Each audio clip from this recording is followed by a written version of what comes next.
Þetta var ótrúlega gaman að fá að vera beðin að vera með erindi og ég tek hlutverki mínu sem forseta stúdentaráðs mjög alvarlega og ég tala er í umboði fyrir nemendur háskólans og þess vegna nýtti ég síðustu vikur í að setjast aðeins niður með nemendum og spurja hvernig þið sjáu fyrir sér háskóla framtíðarinnar. Hvernig verður háskólasamfélagið, mun háskólasamfélagið flytjast út í fyrirtæki og fullt af spurningum. Og ég, yfirleitt þegar ég held erindi þá bara leyfi ég mér að vera ekki með neinn blöð og bara tala svolítið flæðandi en út af því að ég hef svo mikið að segja núna að þá ætla ég að lesa upp það sem ég skrifaði hérna í tölvuna mína svo ég kom alveg örugglega öllu áleiðis en ég ekki vön því að flytja fyrirlestur svona en mér finnst þetta bara svo mikilvægt. Ég sem sagt, heiti Elísabet og ég hjúkrunarfræðingur en ég starfa núna sem forseti stúdentaráðs og það sem sagt vinnan mín. Ég svo heppin að fá að starfa við hagsmunabaráttu stúdenta. Eins og þið eru örugglega búin að fá að heyra nokkur sinnum þá var Háskóli Íslands 7 ára þegar Ísland fékk fullveldi og var þá til húsa í Alþingishúsinu og það má færa rök fyrir því að háskólinn sé forsenda fyrir fullveldi Íslendinga en ég ætla kannski ekki að einblína á það og ég ætla ekki að einblína á fortíðina heldur ætla ég að horfa aðeins til framtíðarinnar og hvernig háskólinn okkar verður í framtíðinni. Því að við höfum núna gögnin yfir síðustu 100 ár, en við vitum ekki hvernig næstu 100 ár verða. Og það einmitt svolítið það sem að samtöl mín við kennara og starfsfólk háskólans snýst mikið hvert erum við að stefna og hvernig viljum við að framtíðin sé í háskólanum. Þetta var uppáhaldsglæra mín. Framtíð vinnumarkaðarins mun óumflýjanlega líta öðruvísi út þar sem við búum í samfélagi þar sem eru örar tæknibreytingar.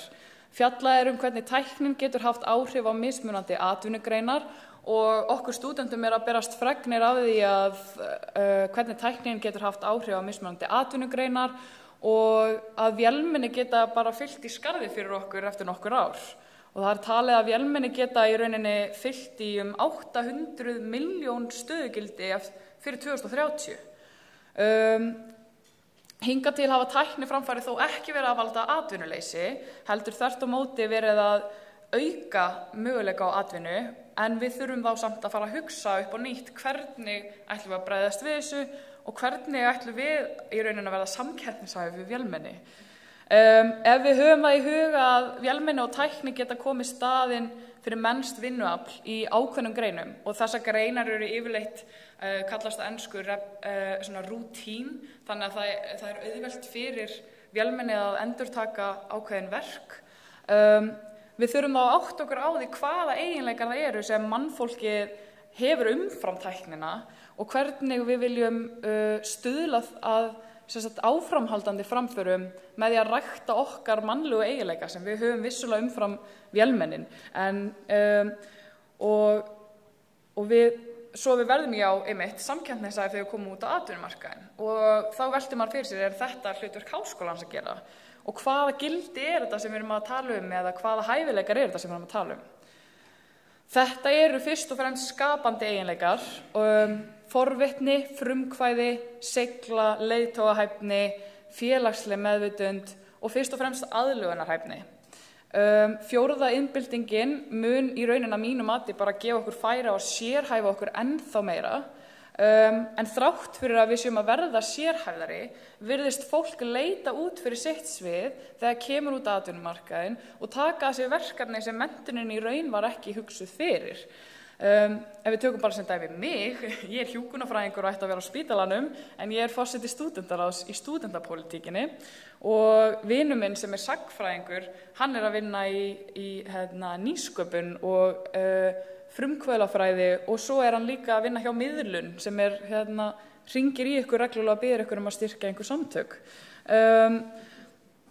En í þessum dæmum felst einmitt í þessi hæfileiki sem svo mikilvægt fyrir okkur að rækta sem aðlögunarhæfileikin og ég tel það vera mikilvægt fyrir einmitt fjölbreytta möguleika fyrir okkur sem samfélag í framtíðinni. Við þurfum að styðja við gagnrýna hugsun sem víst ómælanleg, gildi, hæfileika til að starfa saman í teymum og síðast en ekki síst tilfinningalega greind.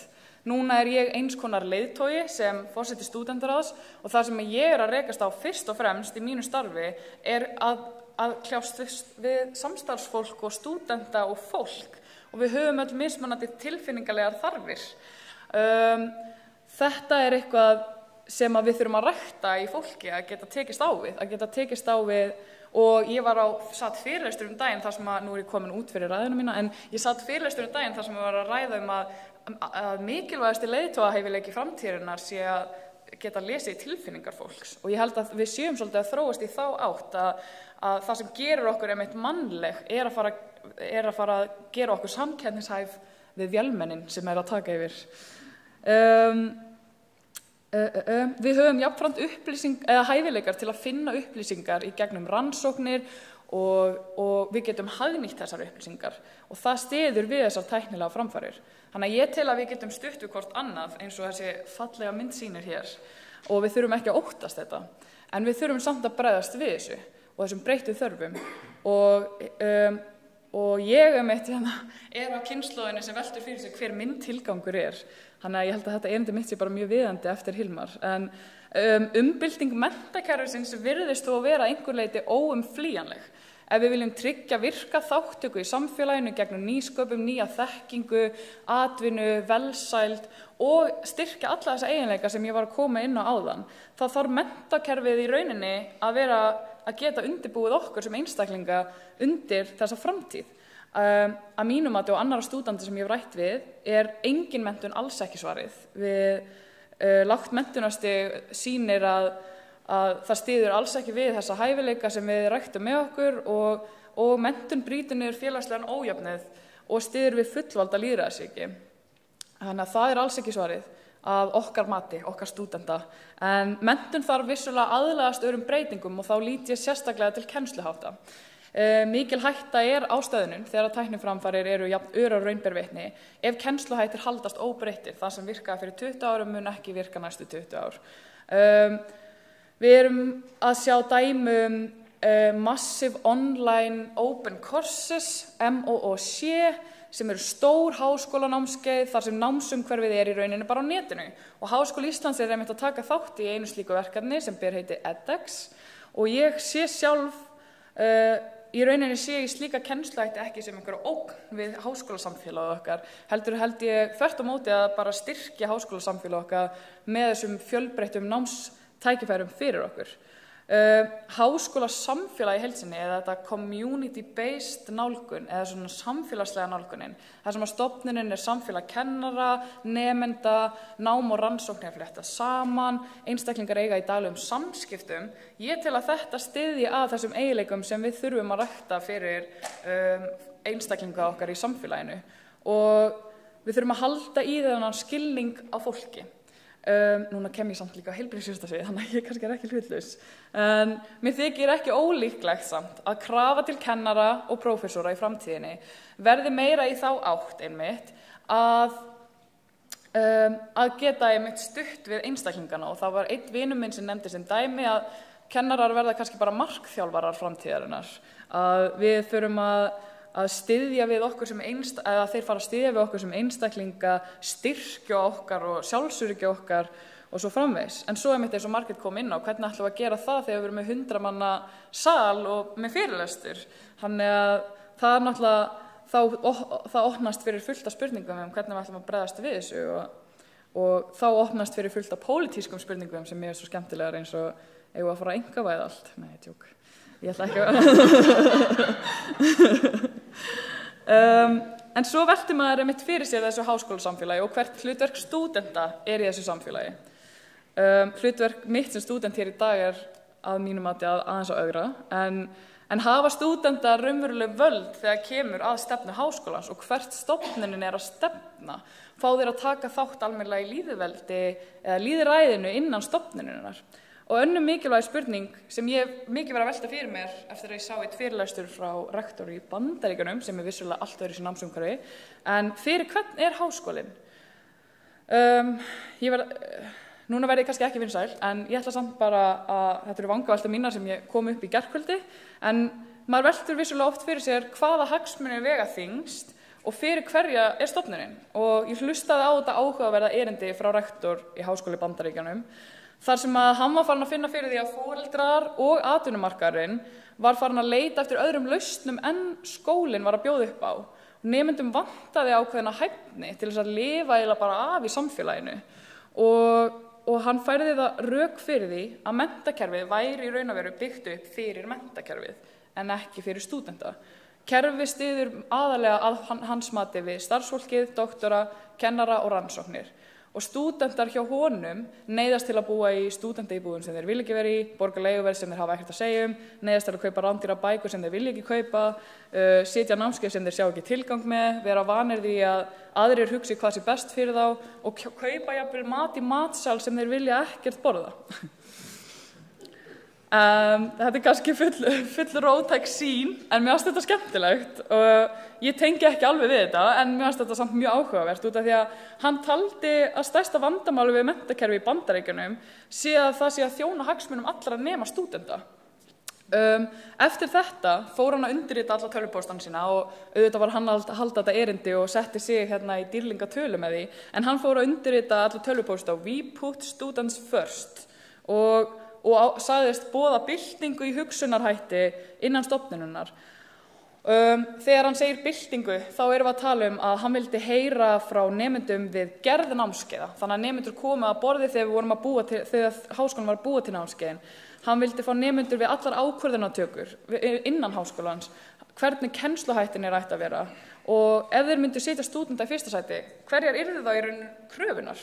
Og hann sá að kröfunar voru alls ekki að stúdentar vildu ekki mæta í háskólan og hann sá líka að stúdentar vildu alls ekki fá allt frítt og allt upp í hendunar, en það líka pólitík, en ég samt kannski ekki hlutlaus þar sem ég náttúrulega forseti stúdentaráðs, en ég tala ávallt fyrir aukinni þátttöku stúdenta og stúdentar taka vissulega þátt hérna í Háskóla Íslands og ég fengi frábært tækifæri til þess að taka þátt í stefnu og fleira. Og án stúdenta væri vissulega ekkert háskólasamfélag.